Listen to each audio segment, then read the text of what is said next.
comparing algorithms. How to compare algorithms? We compare algorithms to know which is better among other possible algorithms for a given problem.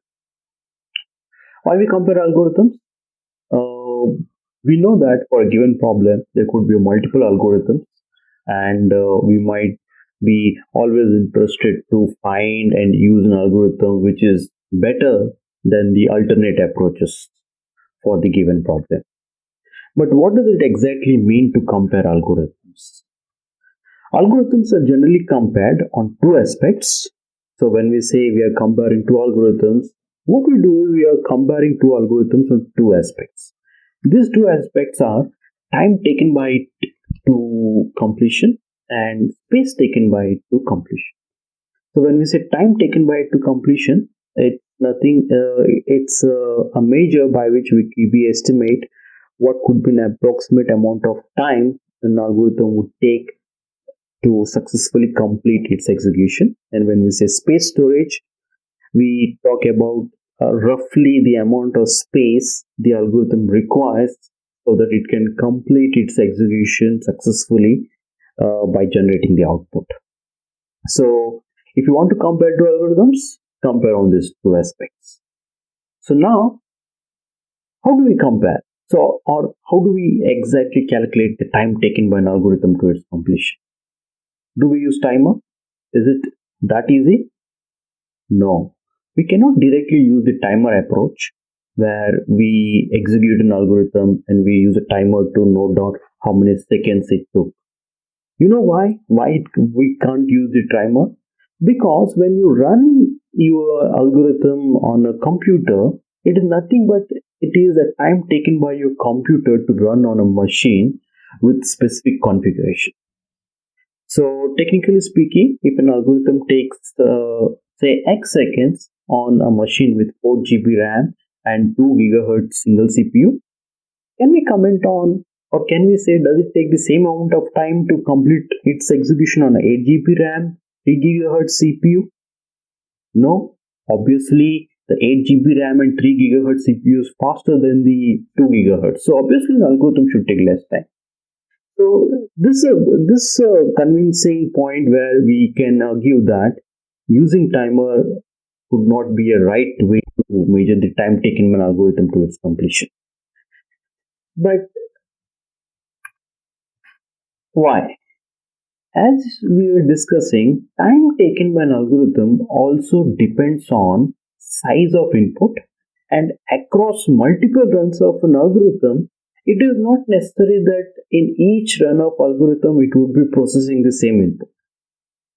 So how do we measure the time taken by an algorithm to its completion? We know we cannot measure it directly. So we now search for some indirect measures. And what are these indirect measures? These measures are the factors which have effect on total time taken by the algorithm.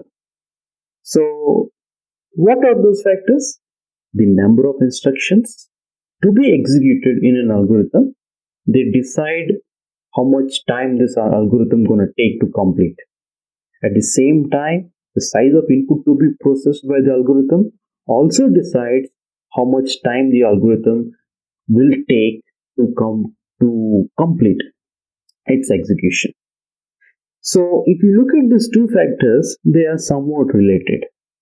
So in most cases where algorithm processes an input value, the number of instructions or steps to be executed will change based on change in the magnitude of input value.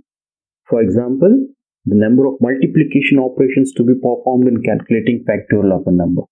Think of number of multiplication operations you need to calculate a 2 factorial. It's 2 into 1, one single multiplication operation. But if you wish to calculate factorial of 5, it takes obviously more number of multiplication operations. So this is an example where the magnitude of the input value or the input value changes that has an effect on number of instructions to be executed. And we know that more the instructions to be executed, more time it would obviously take for it to complete successfully.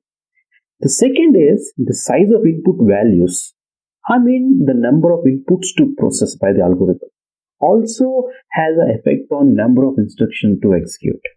For example, let us think of a problem where you have to find a minimum number from a collection of integers. If you have three numbers, you want to find a minimum, two comparisons you need.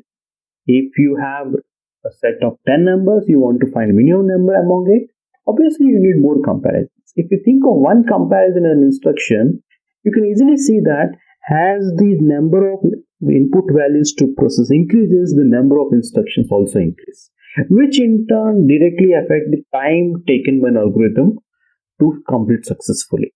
So given this effect in a change in input, the time taken by an algorithm completes an execution, we can now move ahead and try to find out a relation between this. So what we try to do is the effect a change, especially increment in input value or size on the number of instruction or steps to be executed is expressed in form of mathematical functions. So this mathematical function is represented using a notation called as asymptotic notation, and this is called as time complexity of the algorithm. So when we say we compare algorithms based on time taken by an algorithm, we do not compare by using timers or an actual value the algorithm takes to execute on a computer, rather on its time complexity. So applying a similar logic and a similar process of analysis, we do also do it for a space. Let us see how we compare algorithm based on space taken by an algorithm to its completion. Is it that easy? Calculate the space consumed? Yes, here. So when we talk about space taken by an algorithm, it's nothing but we take a cumulative sum of total number of temporary variables, additional space the algorithm needs in order to complete the execution of an algorithm. But wait, is it so simple? Think of a question.